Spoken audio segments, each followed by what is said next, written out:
Gracias a ti, estimado Gabriel. La verdad, clarísima tu participación. Muy, muy interesante. Te la agradezco muchísimo. Muchas Finalmente, le voy a dar la palabra a mi querido amigo Ciro Murayama, consejero electoral del Instituto Nacional Electoral. Ciro, por favor.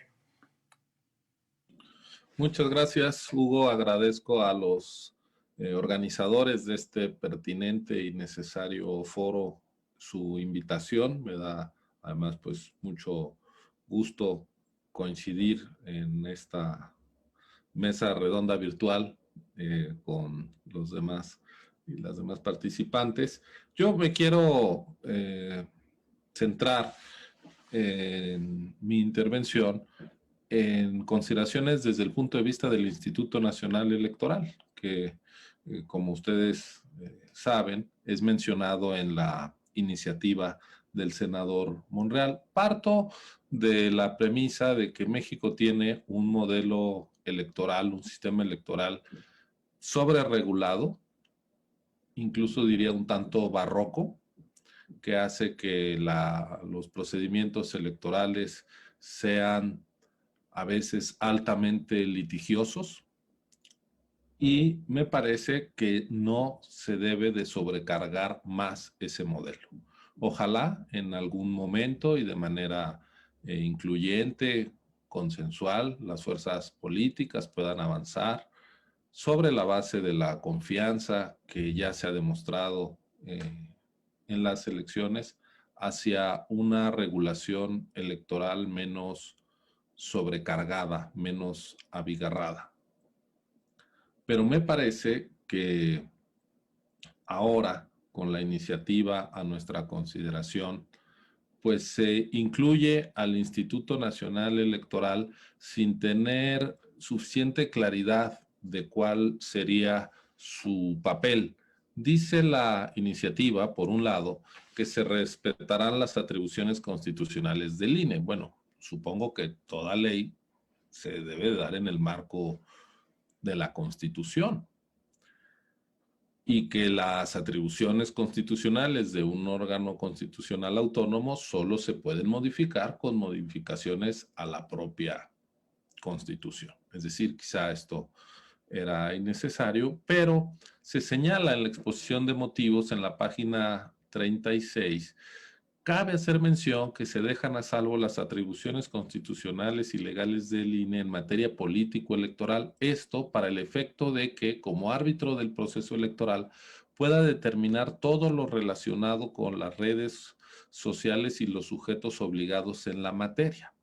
Fin de la cita. Y en particular, el artículo 175 septies dice: por lo que se refiere al uso de las redes sociales por sujetos obligados en materia político-electoral, se estará lo dispuesto en la Constitución Política de los Estados Unidos Mexicanos y demás legislación aplicable, y corresponderá su regulación al Instituto Nacional Electoral. A ver, primero, ¿quiénes son los sujetos obligados a los que regula el INE en materia electoral? Pues uno diría los partidos políticos, obviamente, y los candidatos, en efecto, pero hay mucho más sujetos obligados. Por ejemplo, todos los concesionarios de radio y televisión son sujetos obligados en materia electoral porque tienen que transmitir los mensajes de la autoridad electoral de partidos y candidatos que están dispuestos en la Constitución. Entonces, también los medios de comunicación son sujetos obligados en proceso electoral. ¿A ellos tendría que regular el INE? Me parece que no. Pero como se habla solo de sujetos obligados, ¿quiénes son también sujetos obligados? Todas las empresas que son proveedoras de los partidos políticos y que tienen la obligación de darse de alta en el padrón de proveedores del INE son sujetos obligados por parte del INE. Toda persona que hace un donativo a un partido político es un sujeto obligado. Me parece que la iniciativa no se hizo cargo de la complejidad de los sujetos obligados eh, a los que regula el INE en los procesos electorales e incluso fuera de ellos. Ahora bien, eh, ¿qué antecedentes tenemos del INE antes el IFE regulando redes sociales? Hay un caso emblemático en 2009 cuando el entonces gobernador de Veracruz, Fidel Herrera, presentó una queja contra el PAN por un video en YouTube donde se le parodiaba con una canción, un tema de aquella película Rudo y Cursi, donde salía el muy conocido actor Gael García Bernal, y una persona, un ciudadano, pues subió, y la canción aquella de yo te vi llorando, decía yo te vi robando. La comisión de quejas, bueno, el PAN se deslindó, porque pues no era un video de ellos, y así quedó acreditado. La comisión de quejas del entonces IFE ordenó a YouTube retirar ese video, que por cierto, pues se volvió viral y otros ciudadanos, otras personas subieron cambiándole el nombre y tuvo mucho más visitas. Fue, digamos, contraproducente. Por ventura, el Consejo General del IFE desechó, declaró infundado el procedimiento, la queja que presentó el gobernador de Veracruz. En buena hora, imagínense que cada que un ciudadano desde su cuenta de Twitter, desde Facebook, desde YouTube, critique a algún gobernante, a algún candidato, a algún partido, y nosotros tuviéramos que censurar eso. Bueno, para empezar, creo que sería difícil porque puede haber videos subidos no desde territorio nacional, pero además, pues nos volveríamos a suerte de censores de la libertad de expresión de la ciudadanía. Y me parece que en el ánimo de mis colegas, y yo lo digo en primera persona, por supuesto, trabajo en el INE, pero no hablo a nombre del INE, ahí las decisiones son colegiadas, pero a título propio digo, me parecería inadecuado que la autoridad electoral ahora pretenda volverse regulador de lo que se puede y no puede decir en las redes sociales a propósito de las elecciones. Y aquí quiero hacer un acotamiento, porque a veces sí hemos decidido que hay contenidos que se deben de retirar, pero ojo, de las cuentas oficiales de los partidos políticos, candidatos y dirigentes partidistas. Es decir, no estamos regulando lo que dice la ciudadanía. Pero para las campañas de los actores políticos sí hay reglas. Por ejemplo, no tienen derecho a incurrir en la calumnia, que es imputar a otros delitos no sentenciados por el Poder Judicial.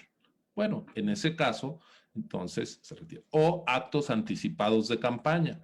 Si empiezan las campañas por adelantado, pues se les puede decir, oiga, ese anuncio, que además lo que suelen hacer ahora los partidos es que los anuncios que suben a radio y televisión también los distribuyen desde sus cuentas de redes sociales. Bueno, si un anuncio no debe estar en radio y televisión porque es de campaña y aún no estamos en campaña, lo que se les dice es retírenlo también de sus redes sociales. Pero ojo, estamos concretamente hablando de actores políticos, de partidos políticos que tienen financiamiento público, que tienen su registro ante el INE, que son, de acuerdo a la Constitución, entidades de interés público, y sobre ellos es sobre los que hemos emitido algunas resoluciones, tanto en la Comisión de Quejas como en el Consejo General.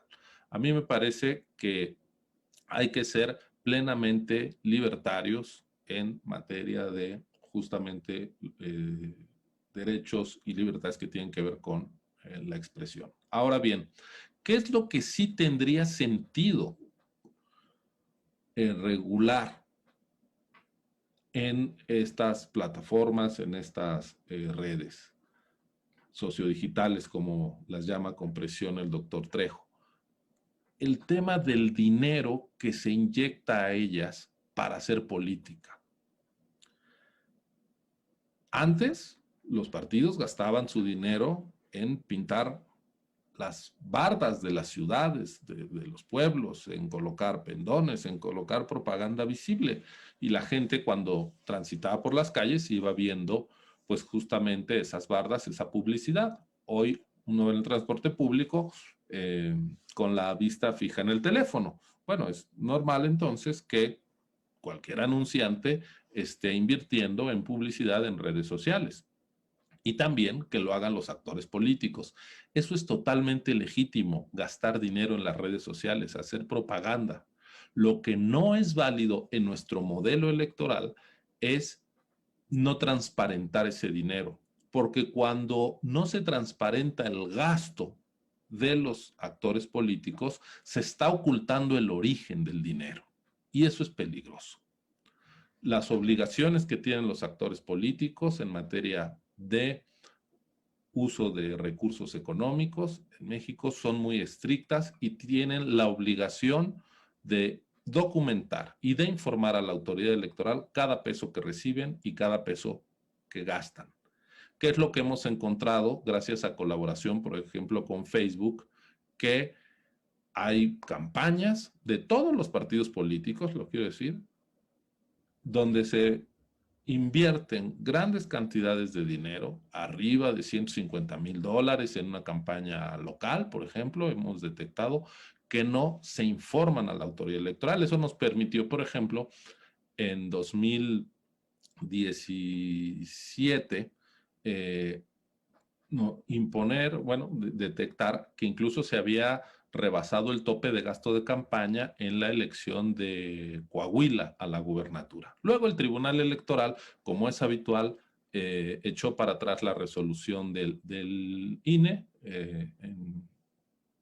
como es habitual cuando se trata de resoluciones que afectan, que tienen que ver con fiscalización. Lo hemos visto en otros casos muy emblemáticos, no, fideicomiso. Si pudieras, En si fin. pudiera Pero, redondear, Ciro, para terminar. claro, entonces, ¿qué es lo que tendría y qué es lo que los actores políticos nos han dicho nos dijeron en 2018 que gastaron, por ejemplo, en páginas de internet y en esta publicidad?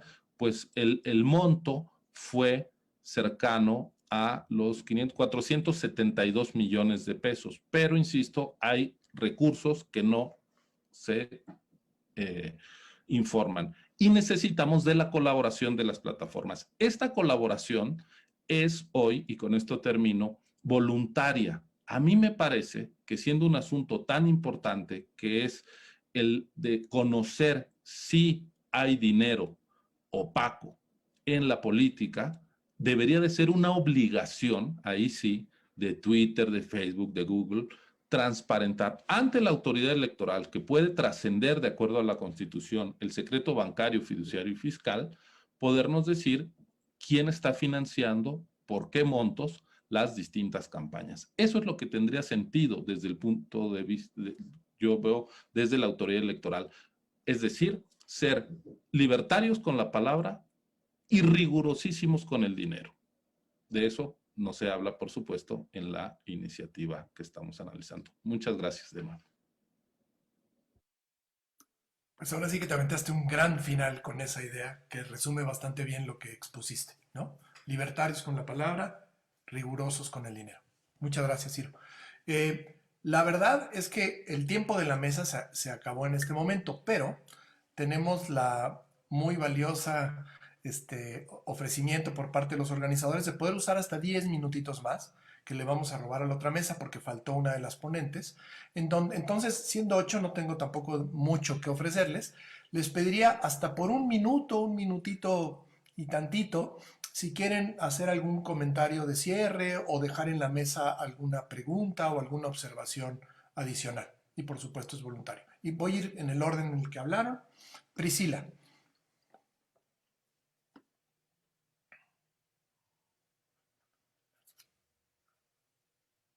¿No tiene sonido? Así. ¿Listo? Ya, mejor. No, simplemente comentarles y también reiterar que pues debe de haber debiendo haber una gran apertura en cuanto a lo que se está tratando de legislar. Me parece que es un evento importante, que también miremos la libertad de expresión desde diferentes enfoques y desde diferentes perspectivas. Me parece que el continuar dialogando y el escuchar también cómo muchos investigadores, académicos, sociedad civil y técnicos están pues más que nada como aportando a esta discusión, sean escuchados justo para poder crear iniciativas que respeten y sigan respetando los derechos humanos, ¿no? En general. Creo que las exposiciones han dejado mucho y además han sido de manera extraordinaria. Me parece que el punto clave es poder coordinar una regulación que sea de acuerdo y que garantice los derechos humanos. Solamente eso. Muchas gracias. Gracias a ti. Muy bien, muchas gracias. Le doy la palabra ahora a don Raúl Trejo, por favor. Muchas gracias, Hugo. Hay un aspecto en donde creo que se puede estar de acuerdo en la muy cuestionada propuesta de Salvador Monreal. En la página 20 dice, debe ser por medio de la deliberación democrática que se establezcan límites a la actuación de las empresas privadas dueñas de las redes sociales. Bueno, en eso estamos. Creo que en la deliberación de la propuesta de Salvador Monreal ha quedado claro sus muchas imperfecciones jurídicas, sus muchas imposibilidades técnicas, su mucha impertinencia política en términos de los derechos de las personas. Creo que es pertinente que se haya traído a la discusión el tema de las redes sociodigitales. Creo que hay que ampliar la discusión, hay que profundizarla, hay que extenderla, hay que traer experiencias como las de la Unión Europea y hay que perseverar, como ya se ha dicho mucho, antes que nada en la defensa de esos espacios que son hoy parte del espacio público más amplio, que son las redes en Internet. Muchas gracias. Gracias a ti, Raúl. Don Raúl Echeverría, por favor. Bueno, muchas gracias. La verdad que interesantísimas todas las ponencias porque abordaron el tema desde distintas perspectivas.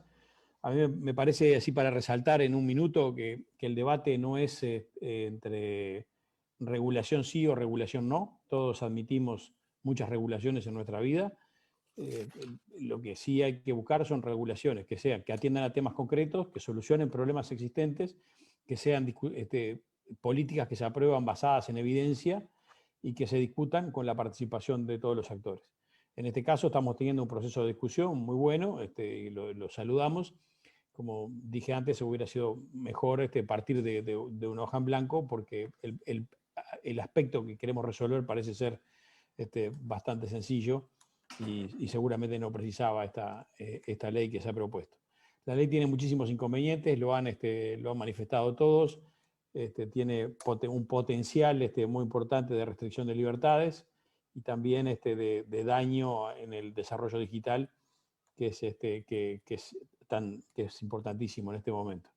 Alguien lo mencionó también, me parece importantísimo que hay muchos tratados, no solo tratados comerciales, también resoluciones de organismos internacionales que son vinculantes para los países que adhieren.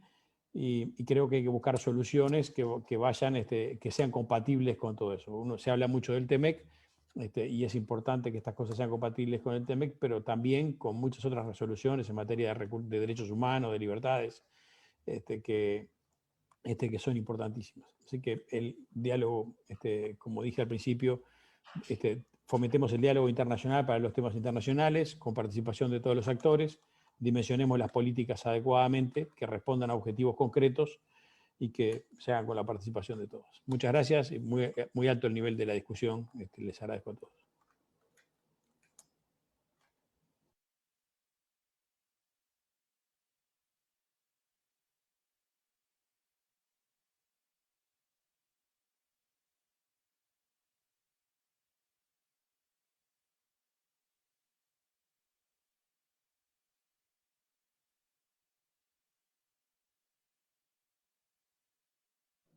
Nos quedamos sin moderador. Parece que sí. Querido Hugo, Pablo.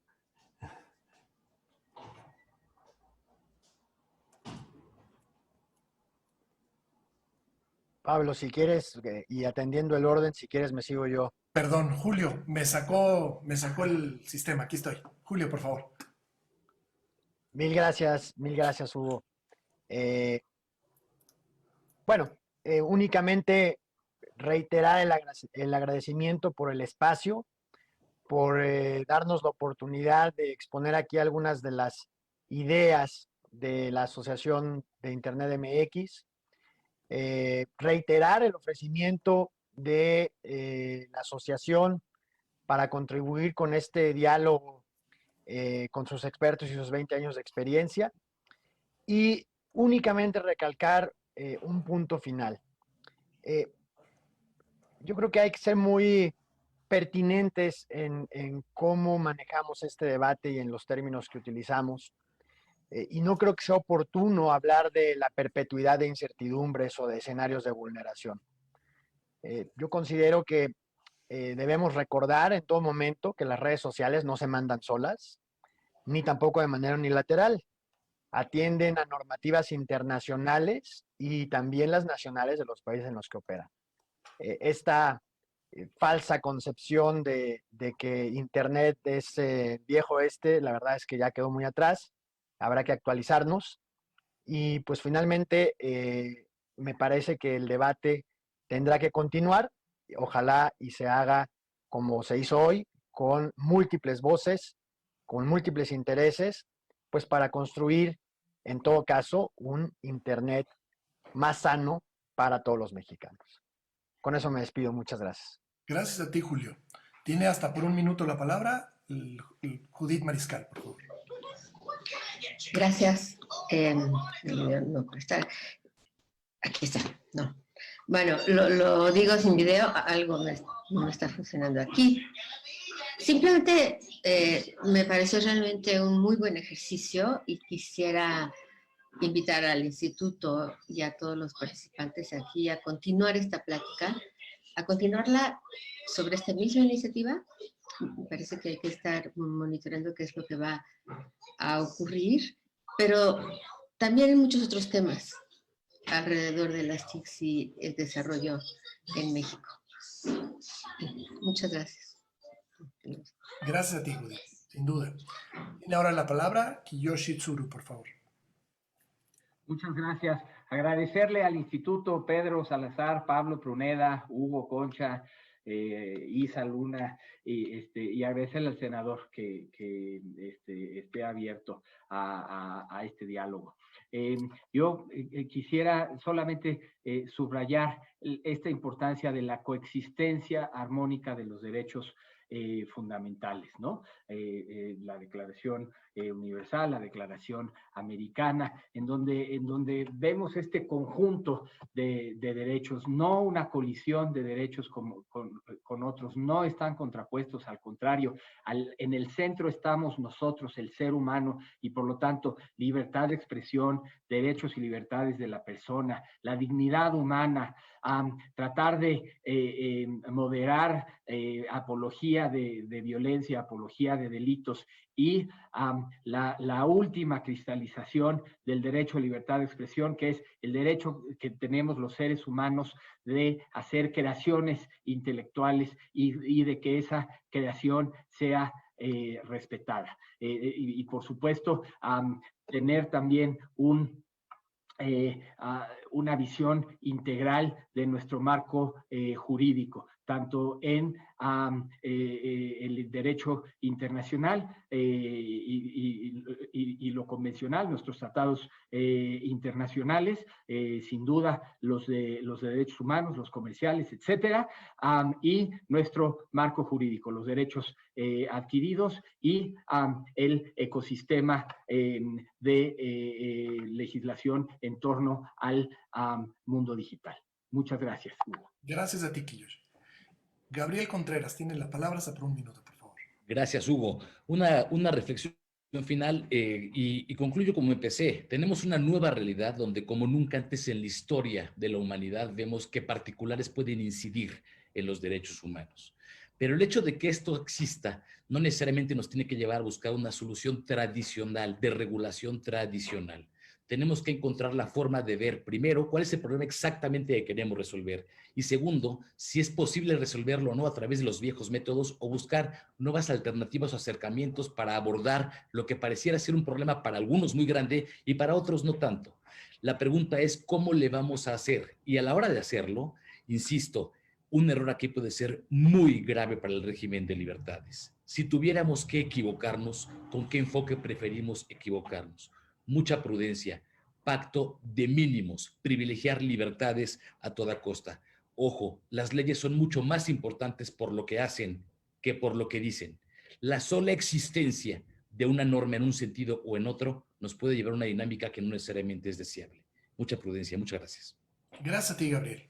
Y finalmente, para terminar, tiene hasta por un minuto la palabra Ciro Murayama. Gracias, Hugo. Después de la elección en Estados Unidos de 2016 y lo que se supo del papel que jugaron las redes sociales, nosotros fuimos a la elección de 2018 y en vez de buscar una ruta de control o de censura de las redes sociales, lo que se promovió fue una alianza que se concretó en lo que se llamó Verificado 2018, donde participaron distintos medios de comunicación como Animal Político, Newsweek en español, por supuesto estuvo Facebook, Twitter, Google, y lo que hacíamos era justamente tratar de combatir fake news, mentiras, con información verificada sobre el proceso electoral. Creo que esa es una ruta más prometedora y más venturosa para salvaguardar la conversación en momentos como el proceso electoral. Insisto, es muy importante que las plataformas contribuyan con la autoridad electoral para evitar que el dinero opaco transcurra por ellas durante los procesos político-electorales. Muchas gracias. Muchas gracias a ti, Ciro. Pues muchas gracias a todas y a todos los participantes en esta mesa y por supuesto al auditorio por su audiencia. Paso de inmediato la palabra a Pablo Pruneda, coordinador de este maravilloso evento, para lo que siga. Gracias. Muchas gracias, Hugo. Te agradezco esta magnífica moderación que nos permitió sacar lo mejor de estos grandes ponentes que nos han antecedido en el uso de la palabra. Decía Gabriel Contreras, cuidemos mucho la regulación porque una mala regulación implica riesgos y justamente ese es el gran tema que tocaremos ahora en la mesa 3, riesgos y perspectivas a futuro de las redes sociales, que será moderada por nuestra querida Isa Luna Pla, secretaria académica del Instituto de Investigaciones Jurídicas de la UNAM y experta en temas como derecho a la información, protección de datos y rendición de cuentas. Quiero decir que en respeto al tiempo de los asistentes y ponentes a este evento, terminaremos nuestro foro a más tardar a las 2 p.m., como fue previsto con antelación. Gracias, Isa, por acompañarnos, por honrarnos con tu moderación. Tienes el uso de la palabra. Muchas gracias, Pablo. Bienvenidas, bienvenidos todos a esta última mesa de discusión en el foro, que pues nos toca especificar más el tema de los riesgos y las perspectivas a futuro de las redes sociales, con la gran tarea que nos han dejado los expositores de la mesa anterior, que ha sido pues una reflexión muy amplia, muy profunda, pero también muy desafiante. Entonces, en esta mesa participan las siguientes personas y yo les agradezco a cada una y cada uno de ellos su disponibilidad. De verdad, este foro fue convocado con muy poca antelación y nos ha representado mucho esfuerzo, en particular a su coordinador Pablo Pruneda, a Jesús Ulises Mejía, en fin, el doctor Pedro Salazar han puesto mucho trabajo para que esto pueda realizarse en este corto plazo, con el gran impulso del senador Monreal y el senador Martínez Cáceres, que han estado muy pendientes de este foro todo el tiempo. Presento brevemente a quienes serán los ponentes de esta mesa y inmediatamente paso la palabra al primero para que podamos iniciar una discusión y un análisis. Igual que en la mesa anterior, como lo hizo el maestro Hugo Concha, yo solamente voy a mencionar, y me disculpo por ello, las personas y la adscripción en la que cada uno de ellas está, para no ocupar el tiempo de la palabra de sus análisis respectivos. Bueno, primero le doy la bienvenida al maestro Luis Fernando García. Él fue Google Policy Fellow de la Asociación por los Derechos Civiles en Argentina y desde luego cuenta con una amplia experiencia en materia de derechos humanos y de tecnología en este gran vínculo que se está analizando justamente en el foro del día de hoy. Bienvenido también Jesús Peña Palacios. Él es representante adjunto del Alto Comisionado de las Naciones Unidas para Derechos Humanos. Nos honra mucho su presencia y desde luego estaremos muy pendientes de su análisis. Bienvenido Alejandro Martínez Varela, ingeniero y promotor desde diferentes coordinaciones y actividades, en particular desde la Rectoría General de la Universidad de Guadalajara, donde ha promovido también análisis en materia de seguridad de información. Bienvenido también Jorge Luis Ordelín Font. Él es investigador del Centro Interamericano de Estudios en Seguridad Social y ha sido miembro también de la línea de investigación de Derecho e Inteligencia Artificial del Instituto de Investigaciones Jurídicas. Y bienvenida Laura Márquez Martínez. Ella es la cofundadora del Centro de Innovación para el Acceso a la Justicia, el CIAG. Y bueno, con estas breves referencias, le doy la palabra a Luis Fernando García, que nos pudiera dar algunas reflexiones iniciales en la materia de esta mesa. Bienvenido, Luis Fernando García. Muy buenas tardes, muchas gracias por la invitación. Solamente clarifico mi representación. Soy Fernando García, soy director de R3D, la Red en Defensa de los Derechos Digitales, que somos una organización sin fines de lucro dedicada a la defensa de derechos humanos en el entorno digital. Muchas gracias por la invitación. Creo que es muy importante tener este tipo de ejercicios. Hace falta muchísima más discusión. Intentaré en 10 minutos, la misión imposible de tocar este tema tan complejo. Ojalá profundicemos esta discusión muchos días y semanas más. Inicio sin duda reconociendo como positivo que se exprese que el impulso regulatorio actual tiene como objetivo la protección de los derechos humanos. Sin embargo, creo que es importante advertir que las buenas intenciones no garantizan buenas regulaciones. Sin duda, en nuestra opinión, la iniciativa del senador Monreal intenta regular con una brocha gorda algo que necesita un pincel muy fino y delicado para evitar consecuencias incluso adversas a las intenciones declaradas por el propio proponente de la iniciativa. En aras de ser constructivo, intentaré explicar algunos principios básicos que considero se están ignorando en esta discusión. Ya se han despejado varios lugares comunes y falsos dilemas, no reiteraré mucho, solamente diré que, por supuesto, Internet no está desregulado, está regulado por el Estado, está regulado por compañías que prestan servicios y está regulado por los límites de la tecnología, por la programación y por lo que los dispositivos nos permiten o no nos permiten hacer.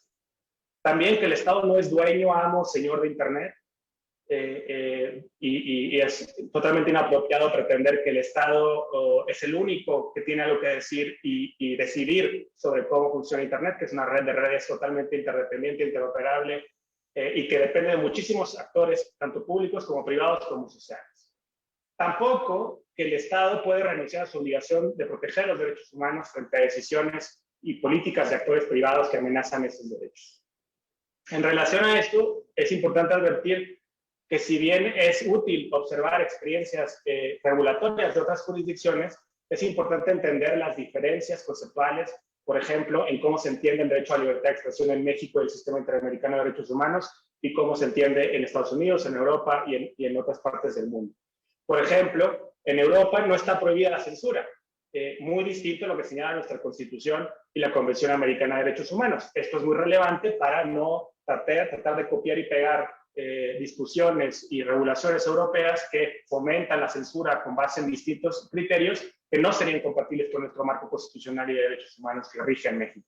Igualmente en Estados Unidos, por ejemplo, la primera enmienda es entendida como que solo le impone obligaciones de respeto a la libertad de expresión al Estado y no se mete en el tema particular. Es algo muy distinto a lo que señala nuestra Constitución y la Convención de Derechos Humanos, Americana de Derechos Humanos, en donde el Estado tiene obligaciones de protección y de garantía que implican que el Estado tiene que hacer cosas para proteger los derechos humanos frente a actos de particulares. Y aquí es importante a una pequeña pausa para rechazar, digamos, este argumento liberal o neoliberal que no se ha esbozado tanto el día de hoy, afortunadamente, pero que lo he visto por ahí bastante, que dice básicamente, son empresas privadas y pueden hacer lo que quieran. Por supuesto que no estoy de acuerdo con eso, pero sí es importante pensar cuándo es que la acción de un particular afecta a la libertad de expresión, porque no toda restricción al discurso en línea entre particulares genera una violación a la libertad de expresión. Es importantísimo aquí ligarlo y tener en cuenta temas que tienen que ver con la competencia. ¿Y a qué me refiero? Imaginemos que tengo un blog que tiene 100 visitas al mes y alguien pone un comentario que no me gusta y lo borro. ¿Estoy violando la libertad de expresión de ese usuario o estoy ejerciendo mi derecho de moderar los comentarios de mi plataforma de 100 usuarios al mes? Difícilmente podría alegarse que estoy violando la libertad de expresión de ese usuario, porque ese usuario tiene otros canales a través de los cuales puede llegar inclusive a una audiencia mucho más grande y superior a la que pueda acceder a través de mi blog. Cambia totalmente la ecuación cuando estamos hablando de empresas que han acumulado un poder tal que son capaces de, sus decisiones y políticas son capaces de generar efectos en el derecho a la libertad de expresión que no pueden sustituirse a través de otras plataformas. En este sentido, hay que entender que este problema que estamos tratando de discutir, más que un problema de libertad de expresión, es un problema de competencia. Hay actores en Internet privados que han acumulado tanto poder que son capaces de tomar decisiones que afectan de manera irresistible algunos derechos. Y no nada más el derecho a la libertad de expresión, sino también, por ejemplo, el derecho a la privacidad. Por ejemplo, muchas veces se le pone la carga al usuario de es tu culpa por darle acepto a los términos y condiciones de uso, cuando en realidad el usuario no tiene opción. Porque un negocio no tiene opción de no estar en Facebook, porque no va a poder llegar a la audiencia y a sus potenciales consumidores. Socialmente, personalmente, los costos de salida son demasiado altos debido a la concentración y al poder que ejerce esas plataformas. Entonces, sin duda yo rechazo y me distancio de ese argumento neoliberal que quiere decir a las plataformas no se les puede regular y si no te gusta, vete a otra. No siempre es el caso. Cuando han acumulado demasiado poder, es legítimo que el Estado se pregunte ¿qué hago para evitar que el poder acumulado en algunos sectores privados redunde en una disminución de derechos? El tema es cómo. Y desgraciadamente hay graves problemas en la iniciativa que ha sido presentada y lo primero que debo mencionar es que lo que ya se ha mencionado es que la iniciativa falla en determinar claramente con un cuidado cuáles son los sujetos regulados. La definición de redes sociales es muy amplia y vaga, como se ha dicho. El criterio de 1 millón de usuarios es confuso porque no se sabe si 1 millón de usuarios en México o en el mundo, activos o no activos, activos en qué periodo de tiempo. Hay muchas indefiniciones que generan incertidumbre jurídica y que pueden afectar a plataformas cuyas decisiones no realmente generan un impacto en el derecho a la libertad de expresión y que puede afectar la competencia, la innovación. Ya se ha mencionado mucho sobre eso, lo vi un poco, pero es la primera crítica, digamos, a la iniciativa, los errores en la definición y confusión de sujetos regulados. Ahora, la regulación del discurso en línea es muy delicada, es una misión casi imposible y es importante proceder con cautela y con expectativas bajas porque es imposible una perfección dada la escala a la que se tiene que hacer moderación de contenidos. De aquí algunos principios que creo que son básicos tomar en cuenta. El primero, la importancia de no responsabilizar a los intermediarios por el contenido y las expresiones de los usuarios. Esto es vital, porque si, como ya se ha explicado un poco, si tú haces responsable a una plataforma por lo que dicen sus usuarios, generas todo el incentivo para que la plataforma, ante cualquier expresión que pueda comprometer o esté dudoso si puede comprometer su responsabilidad, mejor la censuro. Genera un incentivo para la sobrecensura que es pernicioso para el derecho a la libertad de expresión. Por eso es importante preservar el principio de no responsabilidad de intermediarios como regla general. Por el otro lado, es importante tampoco restringir de manera excesiva la libertad de moderación de las plataformas para poder gestionar el discurso en línea. Porque, de lo contrario, las conversaciones públicas van a ser, si de por sí son complicadas y vemos la calidad de la discusión pública ya está bastante deteriorada, si no hubiera posibilidad de hacer moderación de contenidos, por ejemplo, para impedir el spam, para restringir la utilización o la manipulación automatizada de las plataformas, es decir, los bots, sería un problema, pero incluso hay que entender que no toda la moderación de contenido se hace de manera centralizada, como lo hacen Facebook o Twitter, donde ellos ponen las políticas, ellos deciden qué se baja, qué no.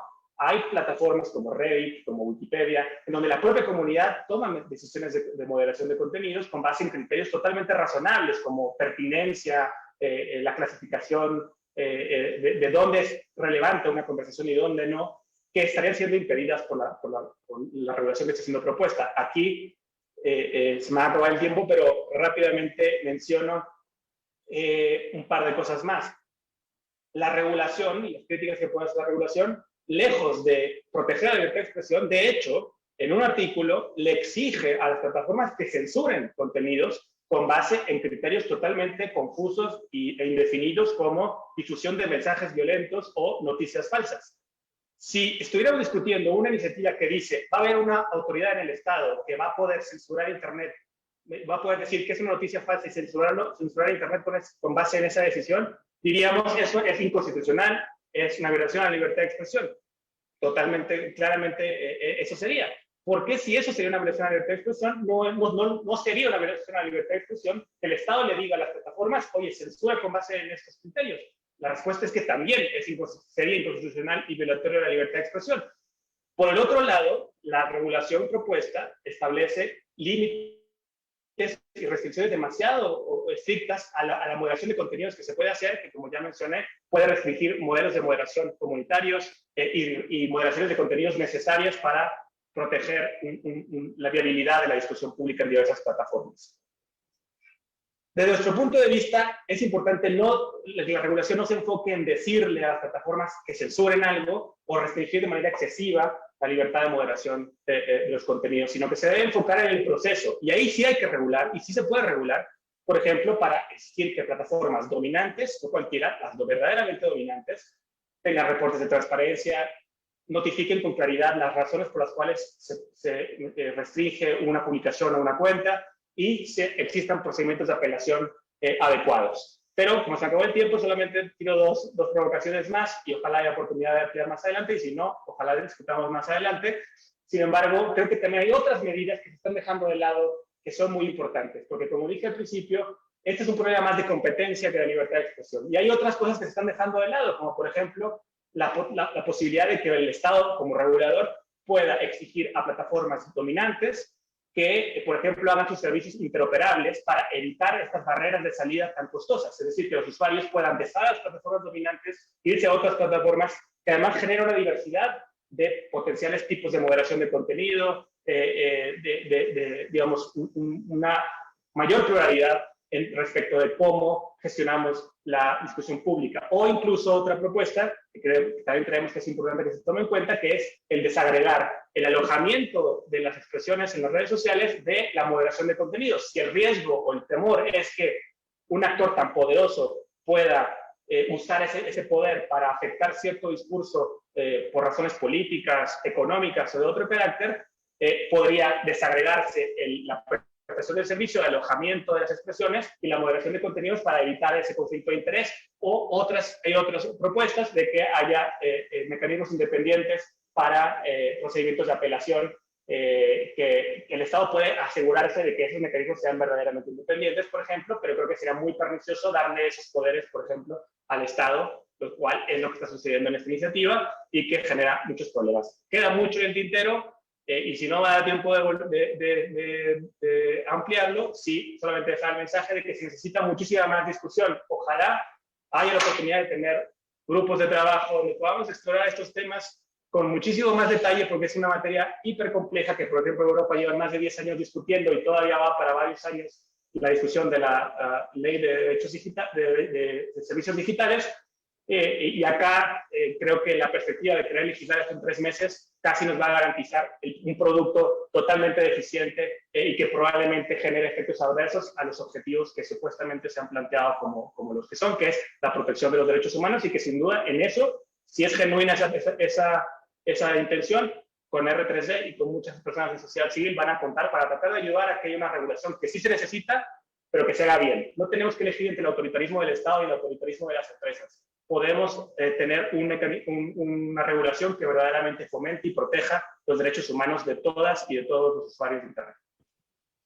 Muchas gracias, Luis Fernando. Nos dejas claramente algunas ideas de la reflexión de los desafíos, unos desafíos que tienen que ver mucho más centrados a la protección de los derechos y a la protección de la pluralidad de las ideas, ¿no? Versus una regulación que nos lleve a la centralización y al dominio de los discursos y además pues a la mayor concentración de la regulación.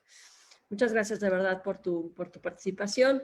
Jesús Peña Palacios, estamos contigo ahora. Bienvenido.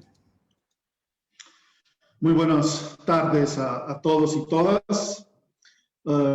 Felicitaciones a quienes han hecho posible este evento. Por supuesto, un cordial saludo a los senadores Ricardo Monreal y Martínez Cáceres, a Pedro Salazar y a todo el equipo del Instituto de Investigaciones Jurídicas, en fin, a todos los que habéis hecho posible este evento, y muchas gracias por la invitación a la Oficina en México de la Alta Comisionada de las Naciones Unidas para los Derechos Humanos. Saludo a quienes me antecedieron a la palabra y que fueron poniendo tantos temas, tantos aspectos diferentes del debate. En aras de lo que se nos ha pedido, pues, y como organismo internacional, creo que es importante reforzar algunos mensajes, varios de ellos ya han estado saliendo. Uno es que hay un marco en el derecho internacional de los derechos humanos para los temas que estamos abordando. No voy a entrar en detalles más que un par de referencias, pero que creo que son importantes. Ya se ha mencionado la Convención Americana de Derechos Humanos, con más de 30 años de vigencia, pero hay un artículo en particular, el apartado tercero de su artículo 13, que añade algo que es muy interesante, porque ya cuando se escribía en los años 60, se decía que no se puede restringir el derecho de expresión por vías o medios indirectos, tales como, pues, controles oficiales o, por ejemplo, particulares de papel para periódicos, de frecuencias radioeléctricas o de enseres y aparatos usados en la difusión de información o por cualquier otro medio. Yo creo que esto está muy oportuno para lo que estamos conversando el día de hoy. También creo que es importante hacer referencia a la Corte Interamericana de Derechos Humanos, que nos ha recordado en diversas ocasiones que la libertad de expresión tiene una doble dimensión individual y colectiva. Individual es el derecho que tienen las personas, pues, a expresar, ¿no?, sus pensamientos, ideas, informaciones, y no solo a expresarlos, sino a ese conjunto de actividades necesarias para difundir estas ideas. Y por otro lado, una dimensión colectiva en dos partes. Por un lado, el derecho de la sociedad, que tiene a recabar y recibir información de todo tipo. También esas informaciones, pues, que no son necesariamente del agrado de todos y todas, de aquellas informaciones y opiniones que se reciban sin obstáculos, y de recibir, pues, la mayor cantidad posible de información o de opiniones, pero no solo recibirlas, también el derecho a participar en el intercambio de informaciones e ideas con otros individuos. Por tanto, si limitamos la expresión individual, supone limitar simultáneamente o al mismo tiempo esta dimensión colectiva que está relacionada con el acceso a la información. Obviamente, digamos, el mundo ha cambiado, pues, con la llegada de Internet y de las plataformas digitales, porque ha reforzado, pues, esta capacidad, como ya he dicho, de las personas de poder expresarse libremente por medio de canales rápidos, multidireccionales, interactivos, y además a un costo, pues, relativamente bajo, ¿no? Y hoy, de hecho, pues sí, esta mayor capacidad de comunicación se ha convertido en una parte fundamental de nuestra vida diaria, ¿no? Y nos ayuda a comunicarnos en todo momento y con diferentes partes del mundo, incluyendo, por ejemplo, pues sí, la denuncia o la recepción de información sobre graves violaciones a derechos humanos que solo se han conocido gracias a las oportunidades que hoy nos ofrece Internet y que sin ellas no hubiera sido posible conocer. Pero también, y alguien lo anticipaba al comienzo, yo creo que es importante ver que Internet se ha convertido en una herramienta fundamental para gozar de otros derechos. En el actual contexto de la pandemia, tenemos el derecho a la educación, claramente, creo que todo lo podemos dimensionar, pero también, por ejemplo, a la participación en la vida cultural, cada vez en mayor medida a través de Internet y las plataformas, o el derecho de reunión y asociación, mismo foro que hoy estamos aquí llevando a cabo, ¿no? Entonces, hoy Internet se ha vuelto una herramienta esencial para gozar de derechos fundamentales. Pero aquí hay una alerta que yo creo que no ha salido tan clara, pero que es importante poner en vistas hacia adelante, que se nos pedía, ¿no? Y que esta gran presencia hoy de Internet no debe hacernos olvidar que hay una gran brecha digital que excluye o dificulta el acceso a millones de personas a estos servicios aún. Esto tiene que estar muy, muy presente. Obviamente que este boom de Internet y de estos instrumentos ha llevado a los estados a intentar regular, digamos, algunos de estos aspectos y de aquellos contenidos que se consideran dañinos, como discursos de odio, el terrorismo o la distribución de material ilegal como pornografía infantil. Y estas restricciones de carácter evidentemente legítimo son importantes. Sin embargo, tampoco podemos ignorar que algunos estados han utilizado como excusa estos fines legítimos y ya han ampliado sus capacidades de control, pues con el objetivo pues, de silenciar a quienes tienen una voz de disenso frente a determinado gobierno, que ha provocado pues, que las personas que defienden derechos de grupos más vulnerables o que tienen ideas diferentes a las expresadas desde el poder, pues se sientan excluidos del debate político o social, o incluso en algunos casos se enfrenten persecución o violencia. Por tanto, yo creo que siempre hay que tener presente que, aun cuando se persiga un fin legítimo, como puede ser evitar un discurso de odio, las formas de control basadas en la censura de contenidos pueden tener efectos negativos para la sociedad. Y así ya lo ha señalado, por ejemplo, no solo el relator de libertad de expresión en el que seguramente todos y todas estamos pensando, sino también, por ejemplo, el relator especial sobre las formas contemporáneas de racismo, al analizar, cuando él está analizando cómo ha ido la expansión en Internet de contenidos racistas y las respuestas que los estados han estado dando, que si bien podría ser usada para intentar evitar la expansión del discurso de odio, también tiene otras consecuencias significativas para el ejercicio de la libertad de expresión. Las personas usuarias, si se saben controladas por el Estado, provoca una disminución en esas actividades de intercambio en línea por miedo a posibles represalias. Entonces, frente a cualquier proceso de regulación, en cualquier lugar del mundo, siempre hay que preguntarse qué es lo que se quiere lograr. Esto ya lo han dicho quienes me han antecedido en la palabra, y hacerse preguntas que son claves sobre si va a ser de carácter general la regulación o dirigida a determinados aspectos, qué medios se empiezan a alcanzar, qué objetivos, de qué forma. En fin, ahí creo que es importante recordar que la Comisión Interamericana de Derechos Humanos nos ha establecido algunos criterios o principios fundamentales para que toda la población pueda usar Internet y las redes de una manera igualitaria. Son 4 principios. Uno que tiene que ver con el acceso y que implica que se deben de tomar acciones para promover, obviamente de manera progresiva, el acceso universal a la infraestructura y a la tecnología necesaria para su uso, así como para eliminar barreras arbitrarias de acceso.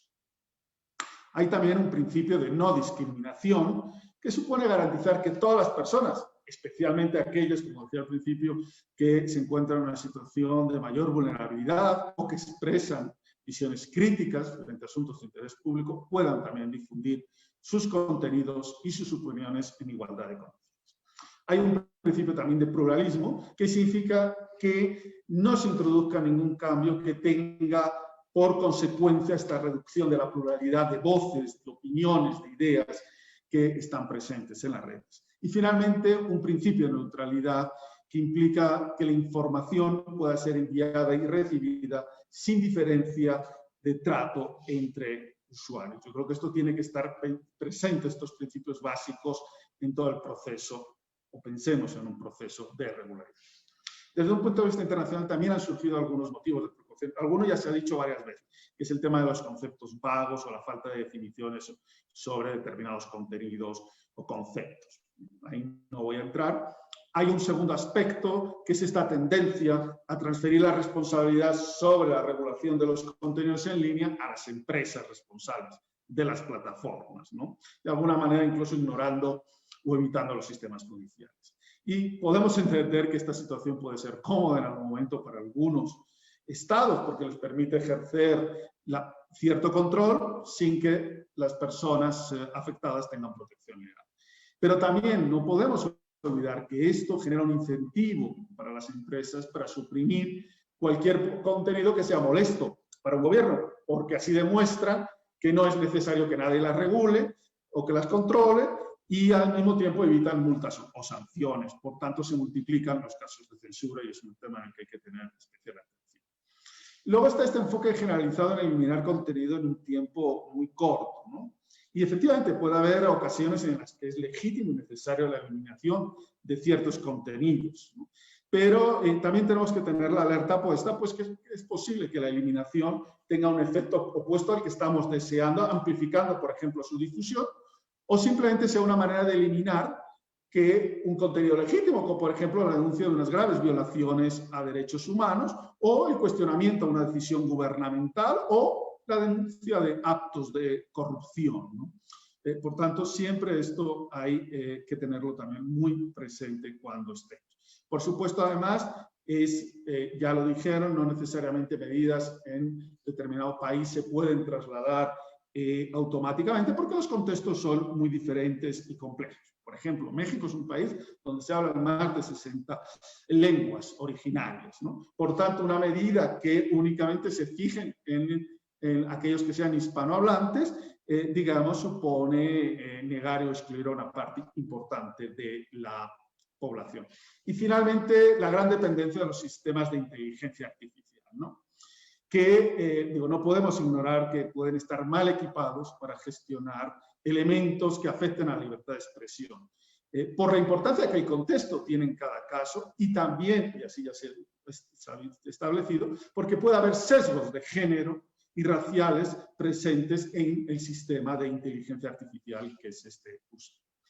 Rápidamente, para finalizar, digamos, cualquier proceso de elaboración de una norma tiene que ser, lo han dicho todos, insistimos, participativo, amplio, que rinda cuentas a las diferentes voces, público y con los más altos estándares internacionales.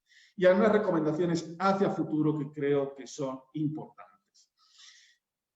Creemos que más que, en lugar de combatir diferentes tipos de discursos que podrían ser dañinos y que al mismo tiempo es difícil de definir, apostemos porque la regulación se enfoque más en los procesos que determinan si dicho contenido debe o no ser restringido y cómo, ¿no? Como decíamos, intentemos evitar en cualquier proceso de regularización la ambigüedad, digamos, porque además eso va a ir en contra principios básicos que están establecidos de la legalidad estricta, la proporcionalidad y la necesidad de tener cualquier limitación.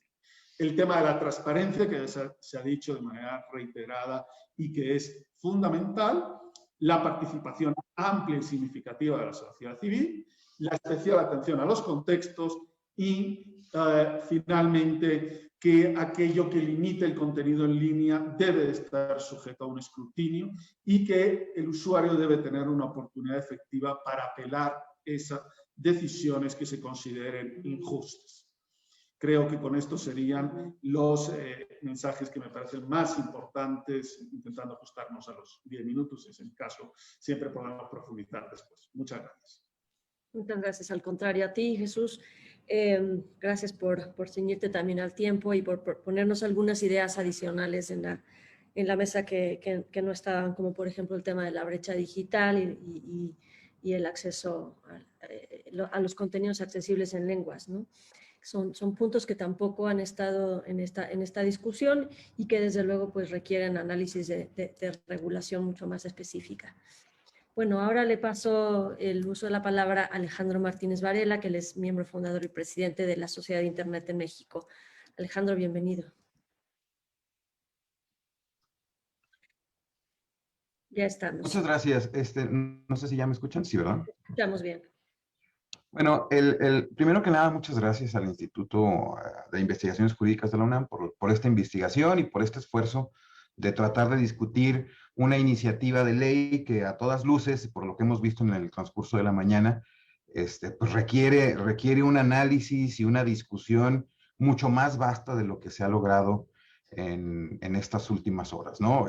Lo que podemos evidenciar es que son multitud de temas y de aspectos que se tienen que analizar y algunos son muy valiosos y algunos están todavía ocultos, no los hemos tocado, ¿no? Creo que apenas el día de hoy estamos viendo la punta del iceberg y el tema de las redes sociales y sobre todo cuando hablamos de los riesgos y las perspectivas hacia el futuro, pues todavía es mucho más vasto, ¿no?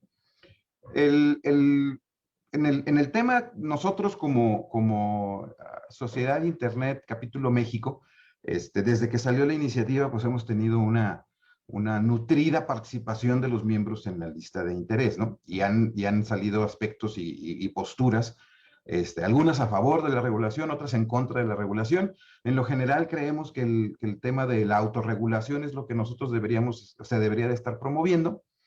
Y bueno, ante el tema de la mesa de identificar los riesgos, pues bueno, yo considero que una parca regulación sobre las redes sociales es sin duda uno de los mayores riesgos que se vislumbran hoy en día, ¿no? Es decir, como ya dije hace rato, pues hay un montón de aspectos que no se han considerado, ¿no? Creo que es muy importante hacer notar que las comunidades en las que estudian y son expertas en los temas como de Internet y redes sociales, como es el capítulo México de Internet Society, pues tienen o presentan una postura muy adecuada, precisamente, y digna de ser escuchada para estos temas de regulación, ¿no? Voy a platicar algunos de los temas que se han discutido en la lista o que me han sido comunicados por algunos de los miembros del capítulo, ¿no? Primero que nada, el gran universo de redes sociales y sus niveles variopintos de impacto. Creo que debemos de evitar a toda costa que sucumban las redes sociales a una sobreregulación. Y por el tema que ya se había discutido antes, ¿no? Pues, cuando una red social es grande, cuando tiene 1 millón de usuarios mexicanos, cuando tiene 1 millón de usuarios a nivel mundial, porque tenemos una cantidad muy grande de redes sociales que siguen siendo muy vigentes y que muy probablemente perseveren hacia el futuro, ¿no? Entonces, y a veces se centra la iniciativa en las grandes redes sociales que tienen el mayor impacto dentro de la sociedad hoy en día, que no precisamente va a ser así en el futuro. Entonces, hay algunas redes sociales que siguen siendo muy vigentes y que debemos de procurar y que continúan porque también enaltecen valores y conductas loables, ¿no? Entonces, sí quiero que se mencione también, porque no son pequeñas y la mayoría de ellas tienen o caen dentro del ámbito de catalogación de más de 1 millón de usuarios, ¿no? Entonces, redes sociales como Goodreads, por ejemplo, que es una red social para leer libros y intercambiar opiniones acerca de ellos, pues es muy vigente y tiene ya muchos años funcionando. Slashdot y Reddit que discuten temas y artículos relevantes y de impacto y que siguen muy vigentes, ¿no? Acabamos de ver hace unas 2 o 3 semanas el tema de la compañía GameStop, en donde se trató de hacer un truco con la acción por algunos especuladores bursátiles y la red social a través de sus usuarios pues lograron a manera de un Robin Hood cibernético contrarrestar esta amenaza que se tenía sobre esta empresa que renta videojuegos, ¿no? Entonces es importante que volteemos a ver más allá de Facebook, de Twitter, para el tema de las redes sociales, ¿no? También creemos que la innovación tecnológica y la apropiación digital que con cada interacción se acelera, complican considerablemente la capacidad de los gobiernos a regular. En la historia del Internet, pues hemos visto cómo entran, suben y se crean diferentes aplicativos o inclusive redes sociales, ¿no? Hace tan solo algunos años teníamos redes como Friendster y Hi-Fi y que simplemente ya no están con nosotros. En un principio también, cuando empezó la burbuja del Internet, surgió una compañía llamada América Online, que en su momento se dijo que iba a ser que también comenzó como una red social y que creció tanto y obtuvo tanto dinero que llegó a ser dueño de estudios cinematográficos y empresas como Time Warner. Luego solían mostrar el tema o el banner que decían Time Warner, una compañía de América Online, ¿no? Y hoy en día, pues prácticamente América Online no existe, ¿no? Entonces, parte de lo que tenemos que ver en unos temas de regulación para redes sociales es que, pues este es un mercado muy dinámico y que va a cambiar mucho y significativamente en los próximos años, ¿no? Y en una historia cercana. Esta combinación de la innovación tecnológica y la capacidad que tenemos los ciudadanos de apropiar de la apropiación digital, pues son efectos que cada vez se van acelerando más, ¿no? Y entonces podemos caer en un juego, cuando involucramos temas de regulación, que pueda resultar en esfuerzos futiles, ¿no? Hace algunos años yo discutía una anécdota que le llamo yo la anécdota del detector de radar. Hace unos años en un viaje a Estados Unidos veíamos en la carretera cómo había señalamientos por parte de la policía de California en la que decía que estaba prohibido el uso del detector de radar. Y entonces un compañero decía, bueno, ¿y ellos y los policías cómo van a saber que tiene uno un detector de radar en su coche, no? Le dije, bueno, sin duda las patrullas ya van a estar equipadas con un detector de radar. Y luego alguien más dijo, pues eventualmente entonces alguien va a construir un detector de radar, y así la policía va a tener que instalar un detector de radar, ¿no? Entonces, el juego de la tecnología y la apropiación, pues lo vamos a estar viendo constantemente, y tratar de precisar elementos para regular, pues puede ser muy complicado, ¿no? Y es por eso que es desde la perspectiva de la Internet Society, lo más adecuado es buscar una autorregulación, y que es lo que eventualmente se ha estado dando en los últimos años, ¿no? Pasando a lo que serían hacia el futuro, los riesgos y las amenazas, creo que hay muchas cosas que todavía no se han platicado, y algunas ya, pero de todas maneras quiero tocarlas aquí, ¿no? Creo que una de las principales amenazas que tenemos hoy en día con las redes sociales es la exposición irrestricta de la identidad e información personal de los usuarios, lo cual no necesariamente se dé por maldad o por bajas intenciones de los operadores de redes sociales, sino la mayoría de los casos es por desconocimiento o inexperiencia. Ahora, durante el año 2020, durante la contingencia sanitaria, pues se ha mostrado que existe una gran brecha entre algunos de los segmentos de la población hacia la adopción de los servicios digitales.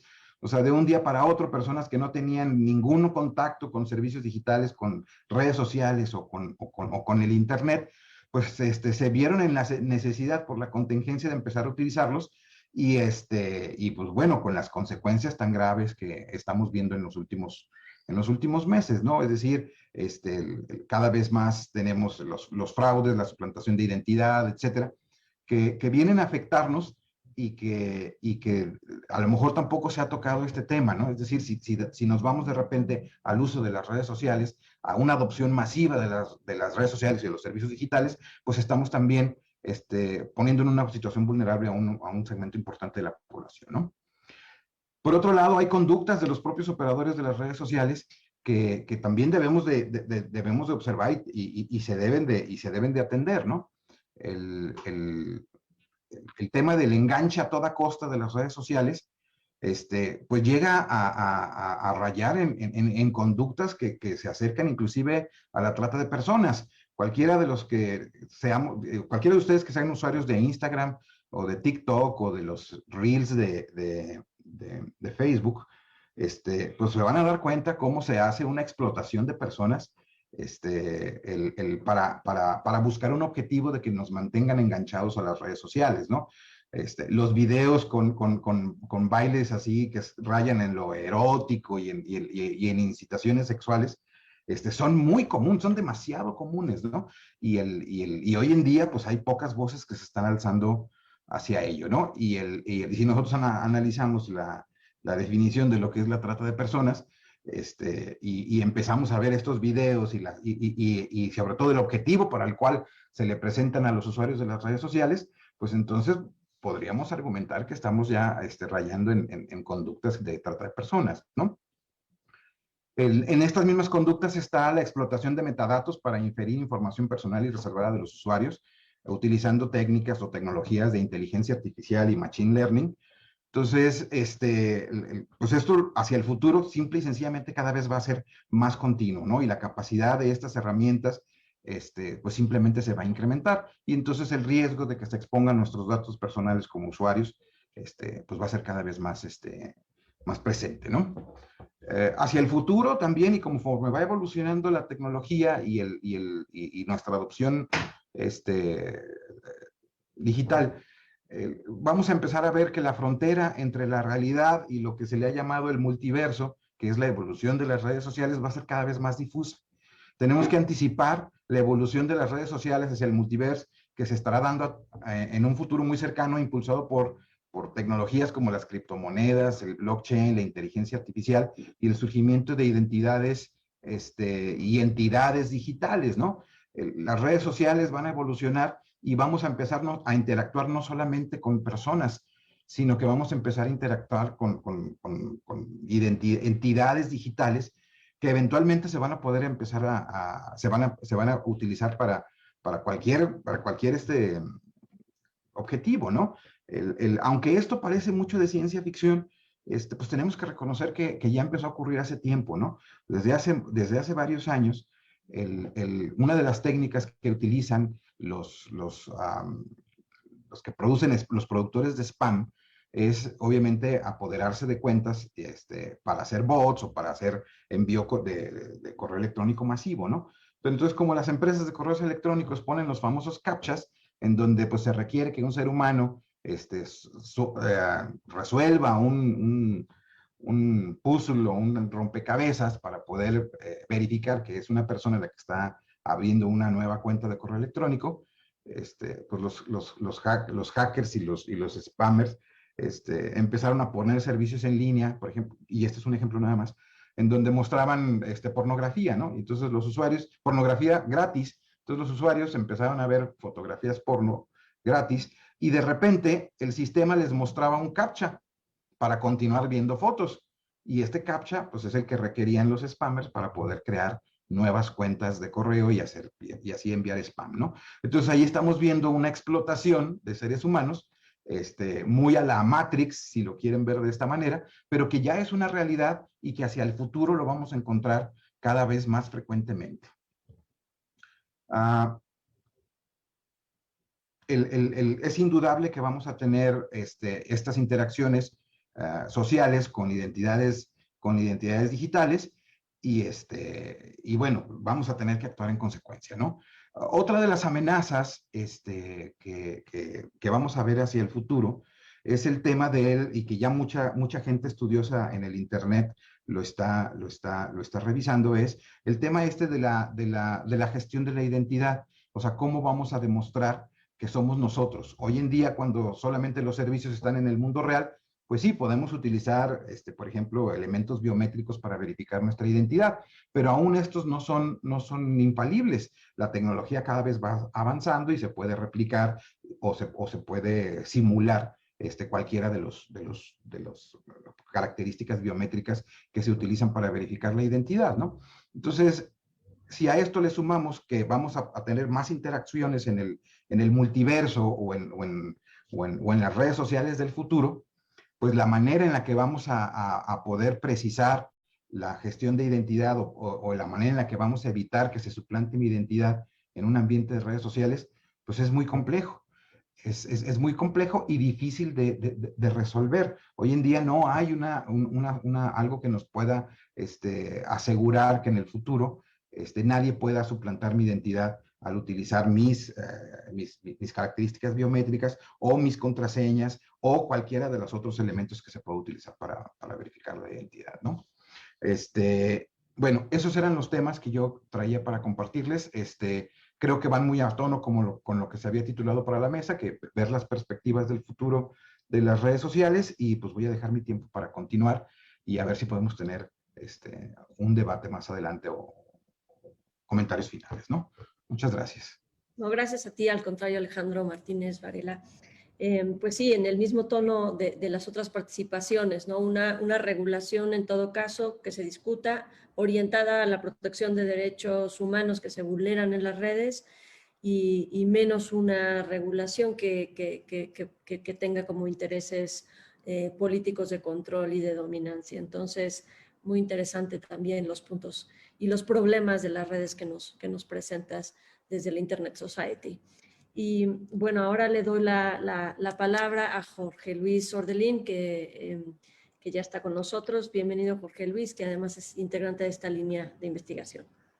Muchas gracias, doctora Isa. Bueno, ¿se me escucha? No sé si le escuchan bien. Yo te escucho muy bajo. Ahora sí. Ahora sí, correcto. Bueno, gracias. Yo traía una pequeña presentación, a ver si la podía compartir. Es algo muy sencillo. Bueno, ante todo, dar las gracias específicamente a la línea de investigación en inteligencia artificial y derecho, la persona de su coordinador y bueno, el resto de los integrantes de la línea en la que tengo el placer de participar. Asimismo, darle las gracias al Instituto de Investigaciones Jurídicas y a las demás autoridades de la República de México, el Senado, que nos acompañan en esta importante temática que es sobre las redes sociales. Evidentemente es un poco complicado poder hablar sobre esta temática ya cuando tantas personas expertas han abordado y de forma muy diferente y de forma tan enriquecedora cuáles son los aspectos más polémicos. Pero sin embargo quisiera hacer alusión a algunas cuestiones que me parecieran que son importantes, que al menos las tengamos siempre presentes para futuros debates.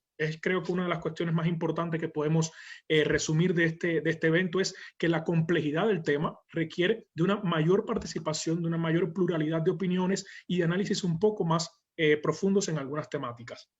Específicamente, quisiera abordar el tema de la responsabilidad y la transparencia de las redes sociales a partir de una visión a futuro, cumpliendo o teniendo en cuenta lo que se persigue o lo que se quiere realizar a partir de la utilización de las redes sociales. Bueno, aquí simplemente unos ejemplos. Es un poco contrario a lo que hasta ahora hemos venido analizando. Es un poco una perspectiva diferente también de cómo se están utilizando las redes sociales y que es algo que la iniciativa per se no está contemplando dentro de esta complejidad. Es que usted la red social o el uso de las redes sociales también puede ser utilizada de una forma que es ilícita o al menos puede ser dañina o nociva, y sobre esto volveremos. Y a partir de ahí, si hay alguna responsabilidad o no de las redes sociales. Estos son simplemente tres pequeños ejemplos, un profesor, por ejemplo, una publicación que retirada de Facebook, esta otra que es anunciada específicamente en esta semana, cómo se está utilizando por servicios de la fuerza pública grabar o poner determinadas canciones para que éstas fueran retiradas automáticamente por las redes sociales. Y aquí, bueno, el caso típico de que nos ha sucedido sobre la pandemia. La pandemia, dentro de las innumerables cuestiones que demostró, o dentro de las innumerables, demostró también el uso que podía tener las redes sociales. Un reciente estudio que ha hecho el Centro Interregional sobre Justicia y Crimen de las Naciones Unidas ha demostrado que no había existido otro momento entre la historia de la humanidad, específicamente el desarrollo de las redes sociales, donde existieran tantas noticias falsas, pero no solamente tantas noticias falsas, sino también que se expusiera como nunca racismo, xenofobia e incluso que determinados grupos terroristas, la cuestión relacionada con la extrema derecha, incluso se pone el caso de los famosos, de los carteles del narcotráfico, cómo se están redimensionando utilizando las redes sociales. Y creo que esto siempre debe tener o debe ser un punto de partida para lo que queremos conversar o para lo que pudiéramos llamar la atención también en cuanto a si es posible o no un sistema de responsabilidad de las redes sociales. Pero no solamente de la red social en cuanto al contenido, sino también que sea un sistema compartido. Y esto tiene que ver con otras cosas que se habían mencionado, la ausencia o la carencia que pueden existir en muchos de nuestros países con respecto a las políticas públicas en materia digital.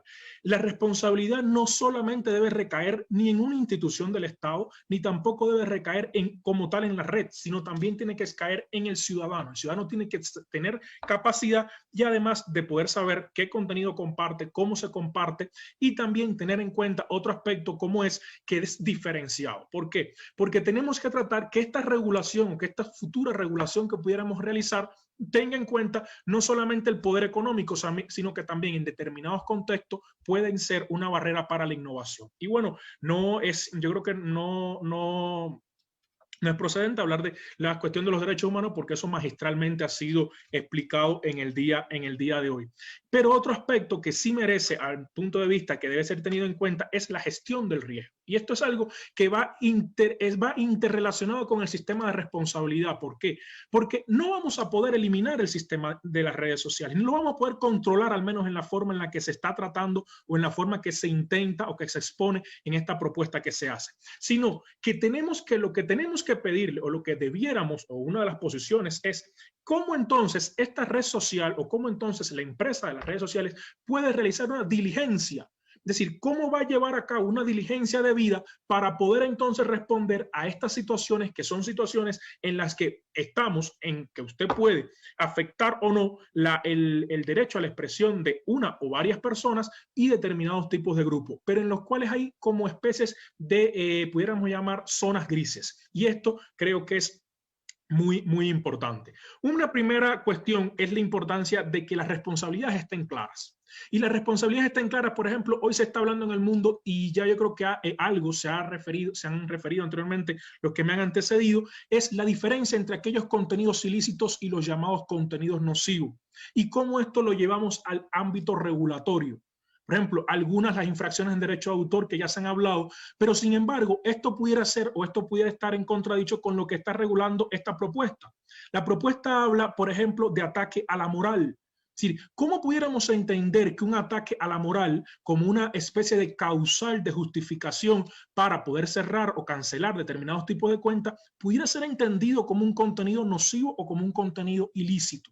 Eso es una cuestión que podemos ir analizando, podemos dejar sobre el tapete y que verdaderamente es, desde un punto de vista, bien complicado. Bien complicado teniendo en cuenta además que, como todos sabemos, los problemas que trae la concepción de la moral. Y pudiéramos hablar, por ejemplo, de los terraplanistas o pudiéramos hablar, por ejemplo, de los grupos que no creen en las campañas de vacunación, etcétera, por no abordar otros un poco más complejos, como puede ser la propio del aborto. Hay otra cuestión que es importante y que ya se han referido anteriormente, es la exención de responsabilidad.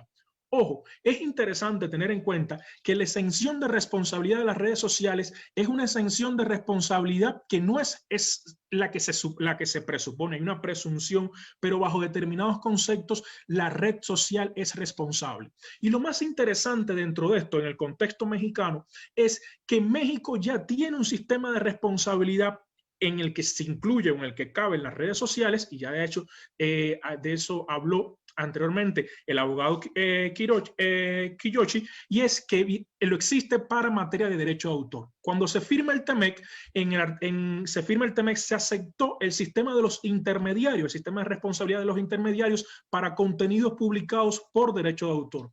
Y esa misma disposición se llevó entonces al 114 cuartis de la Ley Federal de Derecho de Autor vigente a partir del 1 de julio del año pasado. Significa entonces esto, que tenemos un sistema de responsabilidad para contenidos publicados en derecho de autor que infringen las normas de derecho de autor, criticable o no, es decir, tiene también toda una serie de cuestionamientos, pero bueno, porque bajo determinados contextos puede amenazar también otros derechos, como es el de la libertad de expresión o como puede ser el acceso al conocimiento, pero lo interesante es que este sistema de responsabilidades de las redes sociales, específicamente como intermediarios de contenido, ya existe en el ordenamiento jurídico mexicano. Sin embargo, no ha sido tenido en cuenta o no se toma en cuenta cuando se hace esta propuesta de iniciativa, y yo creo que es algo que tendríamos que tener, porque si no, no va a haber una especie de conexión. Vamos a tener para determinados contenidos un sistema de responsabilidad y para otros no, como pueden ser el que se viene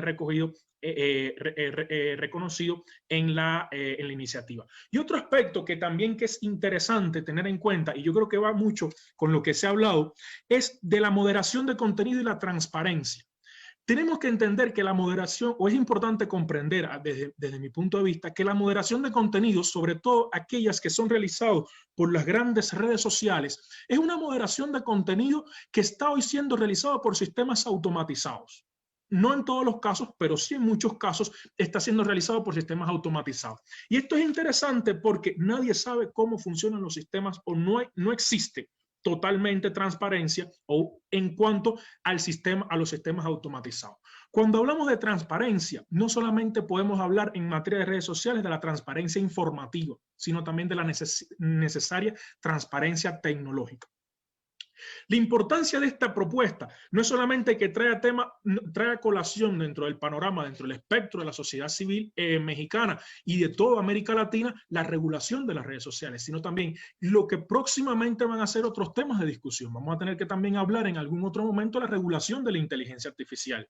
Y cómo entonces, específicamente, pero en el caso concreto de las redes sociales, cómo se están utilizando estos sistemas. ¿Cómo es que usted solamente va al final a recibir información relacionada con sus gustos a partir de la creación de perfiles? Y es que según los gustos, según los contenidos que usted visite, así van a ser desarrollados los sistemas de sugerencias o de recomendaciones que existen, que incluso tienen otras características o tienen otra dimensión en el ámbito hasta publicitario. No podemos olvidar que detrás de las redes sociales hay un modelo de negocio. Y que este modelo de negocio no solamente está en los datos personales, está en la creación de perfiles. Hace alrededor de 2 años se demostró que aun y cuando Twitter, por ejemplo, utilizara la anonimización de datos, es perfectamente posible crear un perfil sobre nosotros, porque conoce todo sobre la persona. Bueno, ¿qué transparencia o cómo nosotros somos capaces de saber o cómo nosotros podemos ser capaces de saber qué tan transparente o qué sistema de inteligencia artificial se está utilizando? ¿Cómo usted entonces es capaz de impugnar cuando usted quiere impugnar la decisión de un sistema de inteligencia artificial que decidió o no? Hay una cuestión aquí también interesante en la propuesta que se hace, que se hace y que se somete a consideración de las autoridades legislativas, y es que se utiliza el sistema de inteligencia artificial y se dice, vamos a utilizar los sistemas o se permite la utilización de los sistemas de inteligencia artificial en el supuesto de la suspensión de cuentas, pero no en el de la cancelación. Bien, esto es una forma que verdaderamente no va al fondo del asunto. El problema no es que usted permita para uno sí y para uno no. El problema es que tiene que ver con esto mismo que hemos dicho de una concepción del riesgo que significa.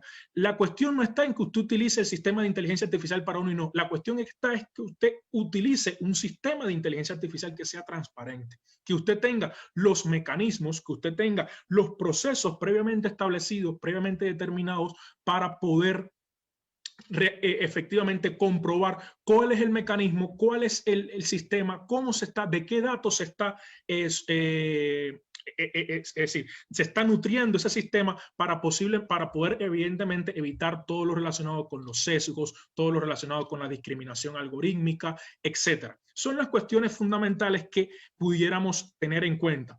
Esto es alguna de las propuestas, por ejemplo, que hoy por hoy se están realizando o que están contempladas dentro del reglamento de la Unión Europea, pero también fueron algunas de las propuestas que han sido incluso, que fueron debatidas el año pasado en Brasil, cuando se trató la llamada ley de la fake news, que también tenía un sistema similar en cuanto a la responsabilidad de las redes sociales. Algunas cuestiones que yo creo que pudieran ser analizadas, que son objeto para un primer debate. No significa que le estemos o que se puedan dar por dadas, sino, por ejemplo, lo que le comentaba de la transparencia informativa, la evaluación de riesgos, cómo es que la empresa tiene en cuenta o cómo la empresa va a poder hacer frente a estos riesgos. Esto es muy importante porque se ha demostrado que la propia empresa, es decir, el propio sistema de la empresa no es por sí suficiente. Hay necesidad de una auditoría independiente, hay necesidad de una participación de la sociedad civil. ¿Cómo van a participar los expertos de la sociedad civil? ¿Cómo usted va a analizar esos datos? ¿Cómo usted va a analizar esas bases de datos? ¿Cómo esos datos se están o no transmitiendo o se están transfiriendo fuera o no de los países? Son cuestiones, ¿cuáles son los sujetos o no encargados de realizar estas auditorías o estos mecanismos de rendición de cuentas? Son algunos o son los principales temas que hoy por hoy fundamentalmente se encuentran a debate. Aquí algunas consideraciones que nosotros ya más o menos habíamos comentado en relación al sistema de responsabilidad de iniciativa legislativa. Creer que por tener un sistema de autorización vamos a crear un sistema, una especie de responsabilidad, o vamos a crear un sistema que evada cualquier tipo de riesgo, no es como verdaderamente funciona hoy el tema de las redes sociales. Usted tiene que tener en cuenta que aun y cuando realicemos auditorías en materia, incluso los sistemas sean transparentes, el sistema de auditoría algorítmica es una foto en un momento determinado. No es solamente la que usted realice antes para obtener la autorización, incluso en el caso de que así se quisiera explicar, sino también tiene que ser antes, durante y después, durante todo el proceso. porque evidentemente estos sistemas están en constante perfeccionamiento.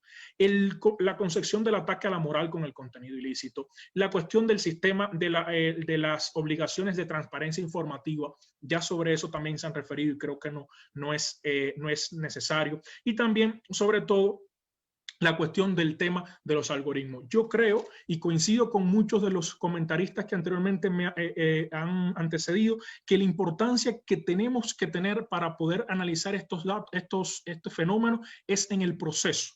Es decir, cómo se está realizando estos procesos de responsabilidad, de diligencia debida, porque evidentemente el uso de la tecnología, el uso de las redes sociales, el uso de los sistemas automatizados no lo vamos a detener, al menos en un futuro cercano. Lo importante es que aprendamos a convivir con esto. Yo creo firmemente en las expresiones que recientemente ha tenido, evidentemente, la directora de este Centro Interregional de Acceso a la Justicia y el Crimen de la Unión Europea, cuando cree que la tecnología la tenemos que usar a nuestro favor. Pero la tecnología tiene que ser utilizada incluso en el contexto de las redes sociales de una forma transparente para lograr que la propia persona sea capaz, desde su responsabilidad, de determinar qué es verdad y no es verdad. Pero sobre todas las cosas, para poder empoderar a las personas y que efectivamente a partir de la relación entre la justicia y la verdad. Esto, muchísimas gracias. Gracias a ti, Jorge Luis. Pues nos dejas unas reflexiones más específicas sobre la responsabilidad y la transparencia, como nos prometiste al inicio de tu presentación. Así que, de verdad, muy interesante lo que nos planteaste, con un esquema muy claro. Y pues por último, le doy la palabra a Laura Márquez Martínez. Por favor, bienvenida, Laura. Adelante. Hola, muchísimas gracias, Isa. Pues muchísimas gracias al Senado de la República y al Instituto de Investigaciones Jurídicas por la oportunidad de manifestar algunas ideas desde el Centro de Innovación para el Acceso a la Justicia, en donde precisamente estudiamos pues desde una perspectiva legal, pero también estadística y tecnológica, las implicaciones que tiene el uso de la tecnología y cómo se utiliza el derecho para mejorar la tecnología y la tecnología para mejorar el derecho. Agradezco muchísimo y celebro muchísimo todas las perspectivas que se han vertido en este foro, que se realizó de manera express y que ha sido maravilloso. No creo que cada una de las perspectivas que se han mencionado es muy enriquecedora y nos hace ver precisamente la importancia de que no sea el único foro, sino que hay muchísimos temas pendientes, y es precisamente eso lo que a mí me gustaría platicar en esta mesa sobre retos. Me gustaría enfocarme en 3 retos principales, en 3 retos que no tienen que ver específicamente con un detalle, sino con el entendimiento completo de lo que implica regular las redes sociales. Entonces, por un lado, me gustaría referirme a la evolución de la regulación global y del concepto de libertad de expresión ante las redes sociales, lo cual impacta directamente en la evolución del derecho, como lo entendemos, como reglas escritas, y hablar un poco de las reglas algorítmicas o de la legislación algorítmica que funciona en las redes sociales.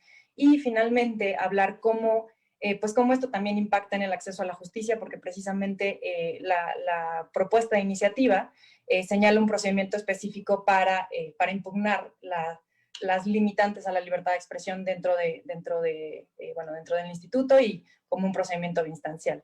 Entonces, en primer lugar, respecto a la regulación global, no me gustaría referirme o repetir un poco lo que ya se dijo sobre si vamos a seguir el modelo europeo o el modelo latinoamericano de responsabilidad, ¿no? El tema aquí que me gustaría tratar no es el requisito de la neutralidad o si nos vamos a regir bajo un modelo de responsabilidad civil que incentive que las empresas generen un control sobre el contenido lícito, pero que es dañino, sino más como con el cumplimiento y la eficacia de que este entorno global implica. Ya lo mencionaba Jesús en esta mesa, que más allá del modelo que vamos a seguir es qué regulación ya internacional ya es vinculante, ¿no? Y ya la mencionaron ampliamente. Aquí solamente me gustaría hacer un punto, que si tenemos en cuenta que la regulación del sistema interamericano es obligatoria para México, la Declaración Conjunta sobre la Libertad de Expresión e Internet señala que el bloqueo o la suspensión obligatoria de los sitios web enteros o generalizados, pues es censura. Entonces, ante esto, la iniciativa plantea, bueno, la propuesta de iniciativa plantea en varias ocasiones y reiteradamente que se deben de seguir los criterios interamericanos, bueno, el bloque de regularidad constitucional menciona el artículo 6º y 7º constitucional, menciona la Convención Americana, menciona los tratados internacionales que son vinculantes para México, y incorpora todo lo que ya se mencionó en esta mesa sobre los derechos humanos, sobre dónde está la censura, dónde no. Pero el problema quizá no es tanto cuáles son los contenidos o cuáles no, sino un paso previo, que es la autorización, ¿no? Suponiendo que todos los criterios que se están determinando para la moderación de contenidos tiene que ver se vincula o atiende a los criterios interamericanos a los que remite directamente la iniciativa, la pregunta sería si este requisito previo de autorización también va a seguir esos criterios. Y suponiendo que lo cumpliéramos y si se interprete de esta manera, en el sentido de que no se puede bloquear de manera absoluta, sino solamente mesurada, no sujeto a una autorización previa, sino solamente ciertos contenidos específicos que pasan el test de proporcionalidad establecida por la Corte Interamericana. El problema es, uno, esto, ¿no? Cómo se interpreta, y el segundo es cómo se hace eficiente, ¿no? Si la autorización funcionara en los términos en los que está proponiendo la iniciativa, ¿qué tecnología vamos a utilizar para hacerla válida? Es decir, si supongamos que una red social no pasa, una red social que no solamente tenga 1 millón, sino que sea preponderante en los términos que se han mencionado en estas mesas, ¿no? Supongamos que se cancela, que no se le genera una autorización, que no puede operar.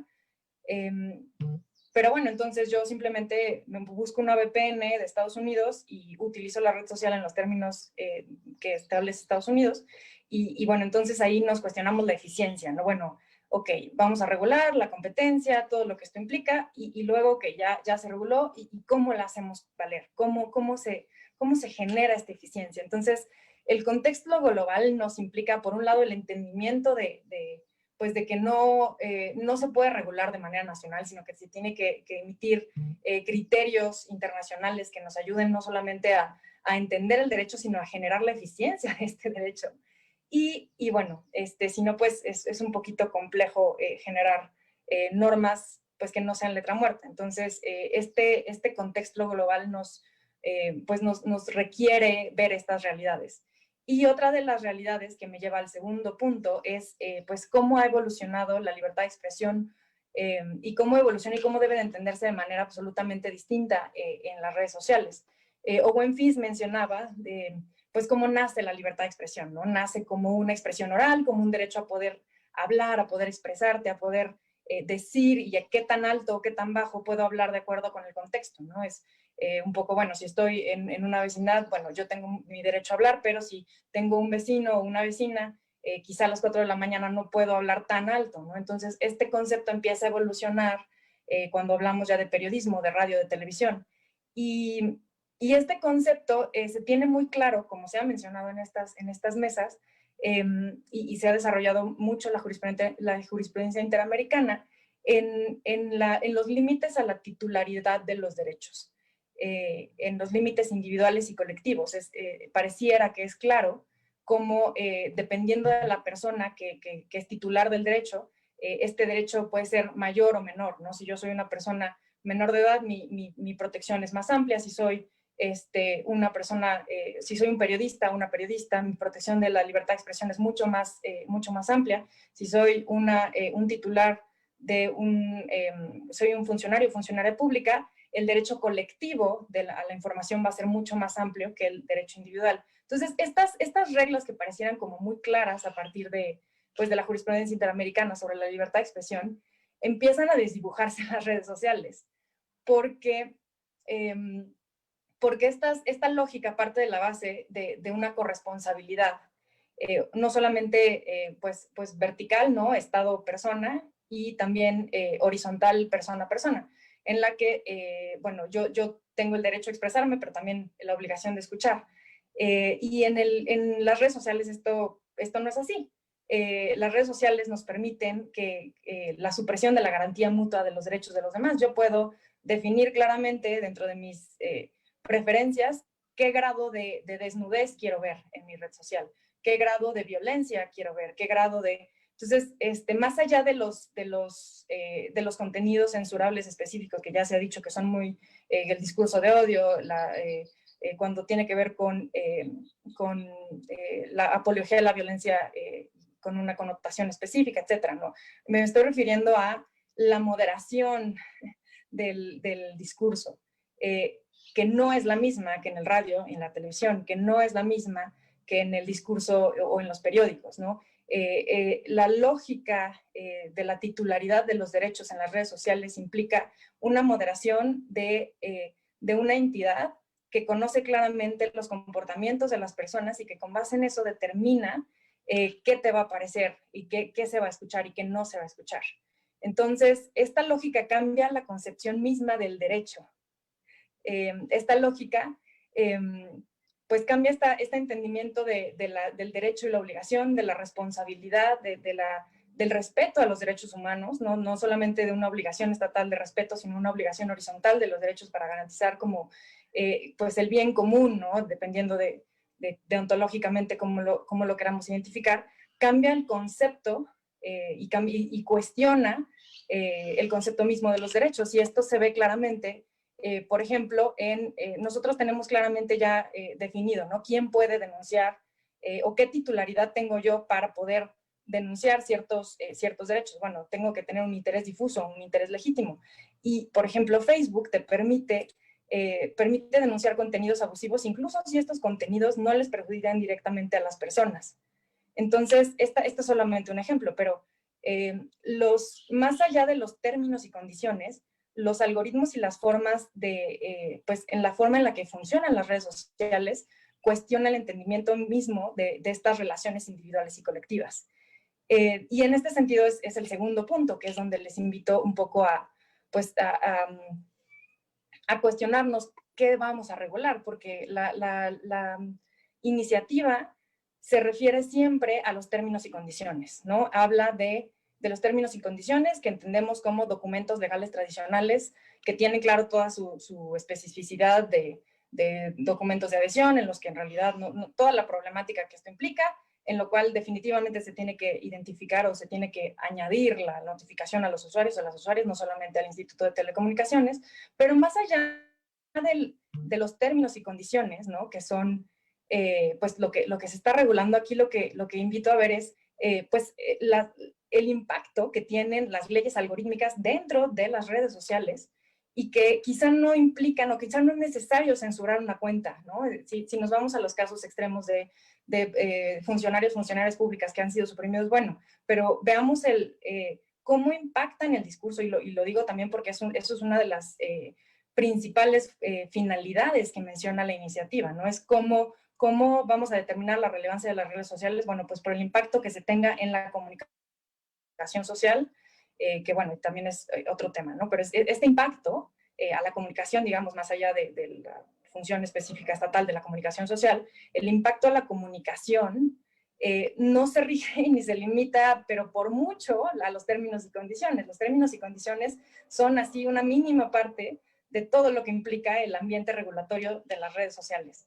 Entonces, esto nos lleva precisamente a cuestionarnos cómo se construye el derecho ahora, y eso nos lleva a entender pues estas leyes algorítmicas. Las leyes algorítmicas son una regulación basada en código, ¿no? Que pareciera muy simple, es if this then that, ¿no? Si esto, entonces aquello. Si dice las palabras, si dice categorías sospechosas seguidas de un verbo como maten, violen, ¿no? Entonces esto se censura. Pareciera muy sencillo, pareciera pues un ejercicio de subsunción clásico, como lo aprendimos en argumentación jurídica, en el que este algoritmo puede determinar cuál es el hecho, cuál es el derecho, y lo junta, pero hemos visto pues las problemáticas que esto conlleva y el impacto pues si no desproporcional, al menos absolutamente diferenciado que puede tener respecto a frases e imágenes que pudieran ser muy similares. Entonces, aquí creo que más, o sea, creo que la dificultad que se presenta, más allá de los términos y condiciones que sin duda son importantes y que sin duda es indispensable regular y bueno, es lo que está pretendiendo hacer la iniciativa, creo que una de las, pues de lo que tendríamos que empezar a dialogar es ver cuál es la transparencia en estos algoritmos, que normalmente están protegidos bajo el secreto secreto comercial. Entonces, claro, tenemos muy claro, o sea, se explica bien cómo se utilizan, pero dónde está o en dónde acaba o en dónde termina este secreto comercial de los algoritmos. Entonces, bueno, eso hasta ahí, ¿no? Y en un tercer lugar me gustaría hablar un poco pues de cómo este mismo concepto de cómo evoluciona el derecho a partir de la tecnología también impacta directamente a la iniciativa en el acceso a la justicia. Porque, como ya se ha mencionado constantemente, la iniciativa plantea un proceso biinstancial. Dice, bueno, cuando se quieran censurar o limitar o suspender o tanto perfiles como contenidos, las autorizaciones solamente se va a permitir esta autorización si se siguen con ciertas características. Y es un procedimiento biinstancial, lo cual es acorde al derecho de acceso a la justicia, ¿no? Que permite, que implica pues un procedimiento de hechos y derecho y una revisión. En este caso permite que en la primera etapa haya algoritmos, lo cual, reitero, tiene sus, y lo reconoce la iniciativa, ¿no? Porque tan es así que pone una segunda instancia, la primera instancia algorítmica que implica pues la filtración de todos los tipos de contenidos y que se ha visto pues los tipos de errores que esto conlleva, ¿no? Por ejemplo, la típica imagen de la cebolla que se vetó porque parecían senos, y las cosas que no necesariamente parecen, digamos, a simple vista algorítmica, algo dañino como fluidos, ¿no? Que quizá una persona humana sí lo puede identificar y una máquina no. Y para esto establece pues precisamente la obligación de que haya una segunda revisión por parte de un área.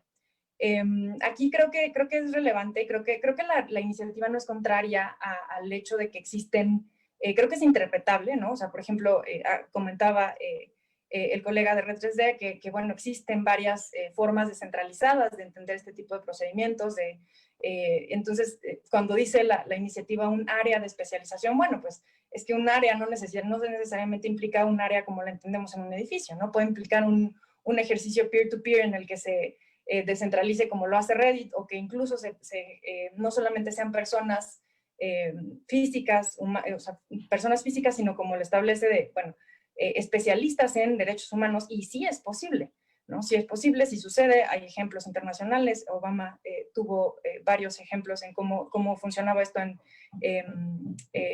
su mandato. Y el problema aquí la cuestión que empieza a generar problemas es hasta dónde lo delimitamos, ¿no? Porque hasta ahorita, o sea, parecía perfecto esta horizontalidad. Si yo ya estoy dando una posibilidad de dar un procedimiento, establezco los requisitos mínimos, pero después doy 24 horas. Y si en estas 24 horas no sé, claramente dice, dicho procedimiento debe ser expedito, por lo que la impugnación del usuario debe ser resuelta por el autorizado en un plazo no mayor a 24 horas. Esto es posible en una lógica peer-to-peer descentralizada, es muy posible y puede funcionar muy bien, pero su problema viene cuando hay una impugnación ante el Instituto de Telecomunicaciones, que habría que cuestionarse si tiene esta misma exigencia que se le está dando a las redes sociales de tener especialistas en derechos humanos, especialistas en libertad de expresión. Entonces, eso implica la necesidad de que el Estado empiece también a entender estas lógicas de procedimientos empujados, impulsados por tecnología, para poder llevar la carga de trabajo que implicaría el incumplimiento de esta obligación por parte del particular. Entonces, se empiezan a generar, probablemente, todavía no se sabe cómo va a funcionar, pero una mala interpretación de este tipo de procedimientos, un mal entendimiento de este tipo de procedimientos podría implicar una carga excesiva al Estado. Y bueno, Y esto sin los problemas que podría conllevar si se considera que está regulado en una ley general, pues entonces ya podríamos considerar que de acuerdo con el artículo 1º y 5º de la ley de amparo, podría interponerse un amparo en contra de Facebook porque porque su actuar está regulado en una norma general y porque se afectan derechos humanos. Entonces, entender los procedimientos, entender la lógica de los procedimientos legales guiados o utilizando tecnología, implica un entendimiento, de nuevo, mucho más amplio del derecho. Y donde me gustaría dejar como la semillita es, lo importante es que la tecnología y que estos procedimientos y que este entendimiento de la tecnología ayude para el ejercicio de los derechos y no viceversa, no que las leyes como las entendemos ahora, no algorítmicas, no impida la eficiencia que podrían tener la regulación y los tipos de procedimientos que se generan a partir de la tecnología y tomar la ventaja que esto nos da para poder hacer eficientes los derechos humanos. Entonces, bueno, para finalizar, solamente agradecer de nuevo y pues quedar pendiente porque sin duda este tema es amplísimo, tiene muchísimas aristas. Creo que la iniciativa es pues un gran inicio, pero sin duda es un tema que no va a implicar una, sino miles de discusiones. Entonces, pues pendiente y muchísimas gracias por... Gracias, al contrario, Laura, gracias a ti. Nos pones algunos temas en los que debería de estarse centrando también la regulación y con eso cerramos la ronda de participaciones en esta mesa. Por cuestiones de tiempo no nos darán momento para poder continuar con esta discusión, pero desde luego que le dejamos la tarea a Pablo Pruneda para que nos vuelva a convocar a nosotras, a nosotros, para poder discutir con mucho más detenimiento estos temas y especificar mucho más las necesidades de regulación y los grandes retos. Pablo, gracias de verdad por tu invitación. Muchas gracias a ti, Isa. Te agradezco mucho tu atinada moderación en esta mesa. Antes de finalizar nuestro foro, quiero destacar que la presencia de todas y todos ustedes es la que nos estimula enormemente para seguir organizando eventos como este. Ya lo decían nuestros expositores anteriores, Julio Vega, Luis Fernando García, Alejandro Martínez Varela, decían, este es el inicio de la discusión de un tema tan importante que no se puede dar por concluido en este foro. Tendremos que seguir organizando eventos como este. La universidad seguirá siendo el gran anfitrión a través del Instituto de Investigaciones Jurídicas, el anfitrión para recibir todas estas inquietudes, todas estas posturas, todas estas valiosísimas opiniones. Habiendo dicho eso, pues le pido a la doctora Luna, como nuestra secretaria académica, que haga la clausura formal del presente foro y con eso concluiríamos. Pues gracias de verdad a todas, gracias senadores que han estado muy presentes, grupo parlamentario, en este evento. Y pues siendo las 14:10, declaramos formalmente clausuradas las actividades en este foro y nos declaramos también interesados en continuar con esta discusión. Gracias en nombre del doctor Pedro Salazar, bienvenidos al Instituto de Investigaciones Jurídicas y que tengan muy buena tarde.